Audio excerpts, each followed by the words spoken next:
koligatif larutan. Sifat koligatif larutan adalah sifat larutan yang tidak bergantung pada jenisnya, tapi hanya bergantung pada konsentrasi larutan.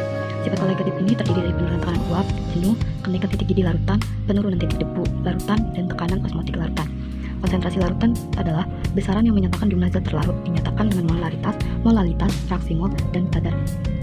Adapun molaritas adalah jumlah mol zat terlarut dalam 1 liter larutan dengan M sama dengan N per P, di mana M molaritas adalah molaritas, N adalah jumlah mol terlarut, dan V adalah volume larut. Adapun molaritas yang jumlah mol zat terlarut dalam 1 kg larutnya dirumuskan dengan M sama dengan N per P, di mana M adalah molaritas, N adalah jumlah mol terlarut, P adalah massa pelarut. Molalitas larutan kadar zat terlarut dirumuskan dengan M sama dengan P dikali K dikali 10 sama dengan MM, di mana V adalah massa jenis larutan, K adalah persen kadar zat terlarut, MM massa molar atau AR ataupun MM. Molaritas larutan dapat diubah dengan ditambah zat terlarut atau ditambahkan pelarut, dan berlaku rumus pengenceran yaitu M1 dikali V1 sama dengan M2 dikali V2. Yang selanjutnya yaitu diagram fase. Diagram fase menunjukkan sifat koligatif larutan berupa penurunan tekanan uap, kenaikan titik didih, dan penurunan titik beku.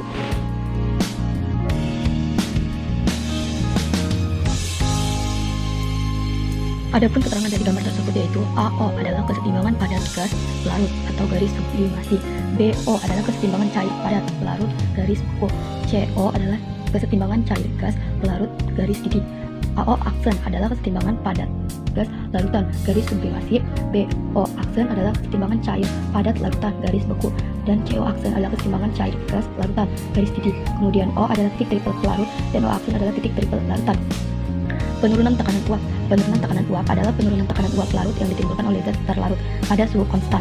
Tekanan uap larutan adalah tekanan yang ditimbulkan uap jenuh larutan. Uap jenuh terbentuk dalam suatu ruangan jika ruangan dipenuhi uap air sampai terjadi kesetimbangan antara air dengan uap air.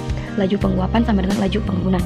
Kemudian, semakin besar tekanan uap, maka semakin mudah suatu larutan menguap membentuk uap jenuh. Tekanan uap larutan dipengaruhi oleh beberapa, yaitu konsentrasi zat terlarut berbanding terbalik, gaya tarik-menarik antar partikel berbanding terbalik, dan suhu dan energi kinetik molekul berbanding lurus. Kemudian, hukum Raoult menjelaskan bahwa fraksi mol pelarut mempengaruhi tekanan uap larutan, yaitu rumusnya adalah P lar sama dengan XP dikali P derajat. P lar merupakan tekanan uap larutan, XP merupakan fraksi mol pelarut, dan P derajat merupakan tekanan uap larut murni. Kemudian penurunan tekanan uap dengan rumus penurunan tekanan uap dirumuskan dengan delta P sama dengan P derajat dikurang P, ataupun delta P sama dengan XT dikali P derajat. Delta P adalah penurunan tekanan uap, sedangkan XT adalah fraksi mol tersebut. Yang akan saya jelaskan yaitu tentang kenaikan titik didih dan penurunan titik beku. Titik didih adalah titik di mana air mendidih, sedangkan titik beku adalah titik di mana air mulai membeku. Titik didih terjadi pada saat tekanan uap larutan sama dengan tekanan udara luar. Semakin rendah tekanan udara luar, maka semakin rendah titik didih, sehingga air lebih cepat mendidih di tempat tinggi. Adapun perbedaan menguap dan mendidih yaitu menguap perubahan wujud air dari cair menjadi uap, sedangkan mendidih adalah naik dan pecahnya uap air ke permukaan air terjadi di seluruh bagian air, sedangkan pada mendidih adalah terjadi di permukaan air. Dan perbedaan yang terakhir pada menguap adalah terjadi pada suhu berapapun, sedangkan pada mendidih adalah terjadi pada titik didih. Air memiliki titik didih normal 100 derajat Celcius karena pada suhu tersebut tekanan uap air sama dengan 760 mmHg atau 1 atm, tekanan udara di permukaan laut. Kemudian, titik beku terjadi pada saat tekanan uap larutan sama dengan tekanan uap padat. Titik beku tidak terlarut dipengaruhi oleh kenaikan titik didih. Kenaikan titik didih dirumuskan dengan delta TB sama dengan TBT dikurang TBP, di mana delta TB adalah kenaikan titik didih, TBT adalah titik didih larutan, dan TBP adalah titik larut. Kemudian, delta TB sama dengan KB dikali M, di mana merupakan tetapan kenaikan titik didih molar.